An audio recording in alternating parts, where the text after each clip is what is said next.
Exams are around the corner and the stress is real, but with the right strategy, you can feel confident and prepared. Here are practical tips that can help you prepare for your prelims and final exams. And hi, if you are new here, I'm Alicia Kani. I create inspirational content, and if that's something that you're into, kindly join the fam by subscribing and stick around a bit longer. But anyway, before we get into the practical tips, let me first share my personal experience of how my results were in my Matric. And yes, for final exams, I got 7 distinctions. But hey, what happened for prelim exams? Let me break that down. Yeah, so for my prelim exams, I didn't have 7 distinctions, but then I had like about 3, I think it was 2 actually. Yeah, it was 2. So let me explain how I bounced back from roughly about 2 distinctions to 7 distinctions. Like, how did that go about? Like, prelim exams are one for the books. I tell you, like, they're not your friend. So for me personally, how I learn from my mistakes. I learn from failure. Like I pick up the pieces and try and actually revert back by reflecting that, okay, fine, what might have went wrong, because going from 2 distinctions to 7 distinctions, that's actually a huge leap, right? So I learn from failure. I use failure as a fuel. It fuels me to actually do better. But hey, not to waste so much time with going through memory lane with regards to my Matric results. Let's actually just get into the practical tips that you need for you to actually succeed in your prelims or final exams. So firstly, prepare early and plan ahead. Prepare early and plan ahead. It is very important for you to be organized. It is very important for you to be structured, because when you prepare early and you plan ahead, that actually gives you enough room for anxiety and unpreparedness. So by planning ahead, I'm also referring to making a study plan, making a timetable or a schedule. You want to have something that is organized, something that's gonna keep you organized. It's very important for you to be structured, because it's easy to actually work around an organized structure than just going around randomly. So have a study plan which is realistic, very important. It has to be something that you'll be able to achieve on that particular day. By this, I mean that it should be realistic, achievable, and yeah, that's basically it. So by this, I mean, don't put 7 subjects or 6 subjects on one day and say you're gonna study all the subjects in one day. That's not being smart. That's not being strategic. You want to please have a maximum of 3. If you have that much time in your day, maybe a maximum of 4 subjects a day, but I feel 3 subjects are enough. And break that down into a theory subject, a practice subject, and a language subject. That actually helps you keep the balance. So that's also how I managed to get 7 distinctions in Matric, because I was prioritizing all the subjects, because I know that there are so many people who neglect subjects like languages, and then it's just English, it's just home language, or it's just life orientation. You need to prioritize all the subjects. So on your study plan, include all the important activities that you do on a daily basis, and also add all the subjects. Study everything, don't neglect subjects. Okay, so plan ahead and start early. Very important. Don't wait till the last minutes, and prepare for your prelim exams like you are preparing for your final exams. Very important, because prelim exams are known as one of the hardest Matric exams, unfortunately. So you actually might want to prepare for those as if you're preparing for your final exams, because the whole point of prelims is to test you if you are actually ready for your final exams. That's the whole point. That's the reason why the level of difficulty is a bit higher for prelims than final exams. And obviously you will need your final results for university acceptance or admission, so yeah. On to the next point, study technique. So after doing your whole plan, you need to know how you learn. You need to know and understand your study technique. By this I mean, how do you understand concepts? How do you understand things when they are being explained to you? How do you learn? For example, I'm a visual learner. I learn by seeing. I learn by writing things down. That's how information actually clicks in me. So even you as well, you need to figure out how you learn. You need to figure out your own study technique. Do you learn by seeing? Do you learn by hearing? Do you learn by writing? Are you someone who needs to listen to things when you learn? Because that's gonna determine your success. So it's very important for you to actually figure out what actually works for you, because what works for me might not work for you. So on to the next point, active study recall. I highly recommend active study recall. By this I mean, don't just be a passive learner, you need to be an active learner, because that's what learning is all about. You learn by doing, you learn by putting action. By this I mean, when you study, take notes, like do something. Don't just like watch YouTube videos. If you use YouTube videos for learning, like write notes, take notes, also like teach it to someone else, also like teach it to yourself as well, to like see if you understand the concept. So by active study recall also helps, like in terms of like revising as well, like having flashcards, doing summaries, like explaining the concept over and over again, so that actually helps you in terms of like having to remember your work, because sometimes you might not always remember what you've studied yesterday. So that's why it is important to also like add active study recall, like also like revise the work frequently. It is very important to revise your work. So next up, past papers, question papers. This is a very critical point, very important. How you use your past papers matters. Be strategic. Don't just aim to finish a question paper at once. That's not gonna work. You need to be strategic with how you use the question paper.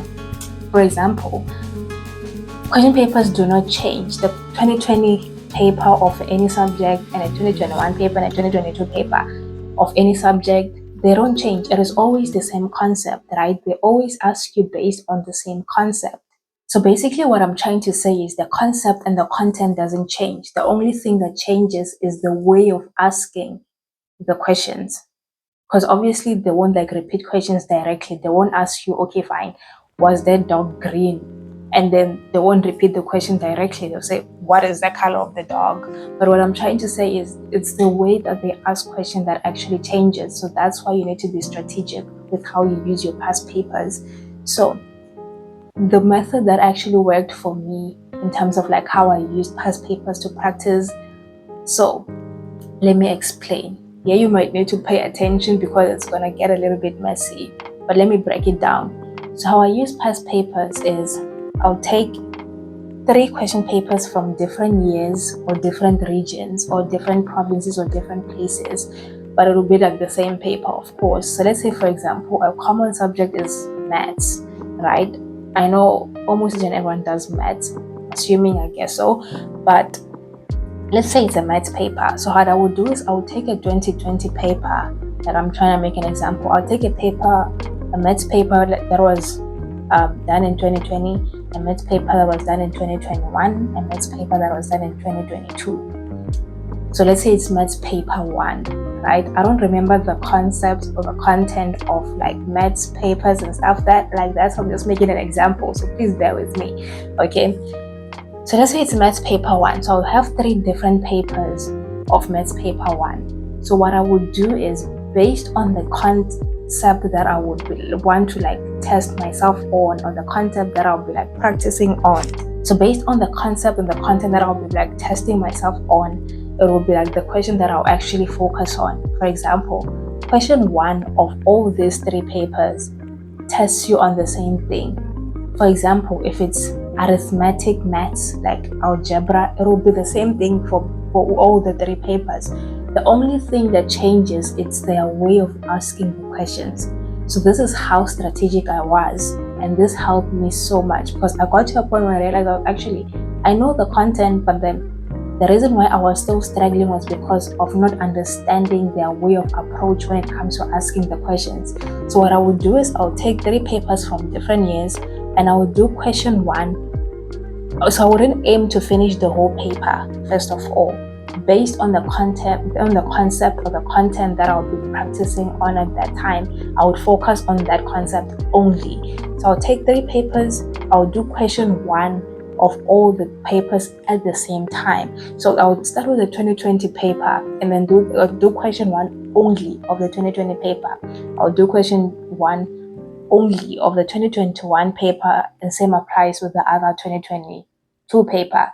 So how that helps you is that you are practicing the concept and also learning how they ask questions. You are learning how they can ask you concepts based on the same content, like how they structure the question based on the same concept, because the only thing that changes is how they ask the questions. The concept doesn't change. That's why I'm saying that you need to be strategic with how you use your past papers. Okay. Very important. Don't just aim to finish a whole paper, but then just be strategic with how you use your question paper. The concepts doesn't change, guys. And the beautiful thing about Matric is that question papers always repeat most times, but then like the concept is still the same thing. So you need to like make sure that you become strategic with how you use your past papers.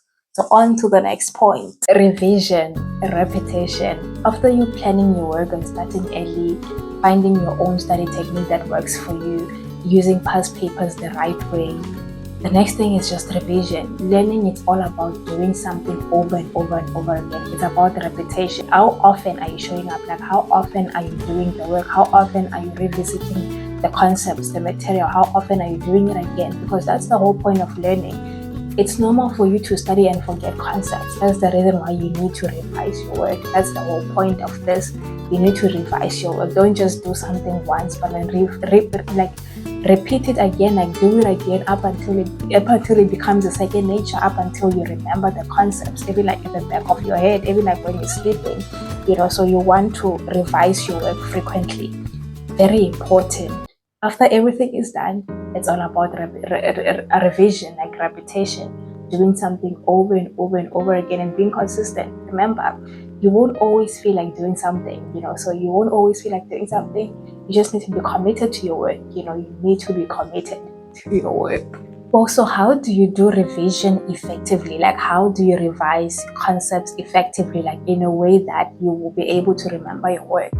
So how I did my revision back in the days in Matric is that I would use sticky cards or flashcards, like writing down summaries of what I've studied, like writing down like the main key points, and then teaching it back to myself as well.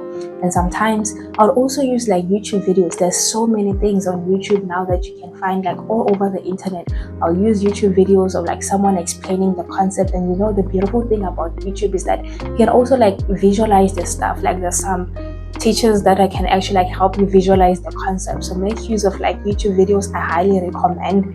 And then also like teaching it to a friend. Like when someone asks you something, don't be selfish, help one another. That's how we learn. Teaching it to a friend, because if you're able to explain something, it shows that you understand it. And also being humble enough to let someone teach you as well. Don't be afraid to ask questions. Don't be afraid to approach your teacher and tell them that, okay, fine, I don't understand how to approach this. Even your classmates, like work with people around you, like join study groups, like all those kind of stuff. Revising as a group really helps. So, because for me personally, I would prefer to study with friends after when I've went through the concepts on my own. So I'd like revise with others after I've studied the things on my own. And then studying with other people, it helps you like remember the concepts. And also like doing past papers as a group, like helping each other do questions, like holding a question paper and then you ask your friend like certain questions and then they do the same for you as well. You'll see that it will take you so very far than like you just being all alone by yourself. So it is important to have the right revision method as well. Very critical. Okay. And the next step, as you might have remembered or recalled in like during the video, I mentioned that you won't always feel like studying. So it is very important for you to have a goal. Have something, like have a reason why. Like what is it that you want to achieve? What is it that's keeping you awake at night? Very important. And lastly, but not least, like the most important of it all, you need to pray about your academics. Like pray about it, like lay a foundation in Christ and ask God to give you the knowledge and the wisdom for you to understand the concepts. That's very important, because I'm a Christian, I'm a believer, and I believe that God can give you like strength that we as human beings do not have, because as humans, we get tired, you get worn out, you get exhausted, and it's normal, but then you need divine intervention really for you to be able to like, be covered and strengthened. But I just hope these tips really help you, and I wish you all the best with your exams. And if you have any questions, feel free to like leave it in the comments below. And if you have any other was this practical tips that you are using that I haven't mentioned in the video, please feel free to like leave it in the comments below. And I strongly believe that it will actually also like help someone else who's also like seeking for this kind of information.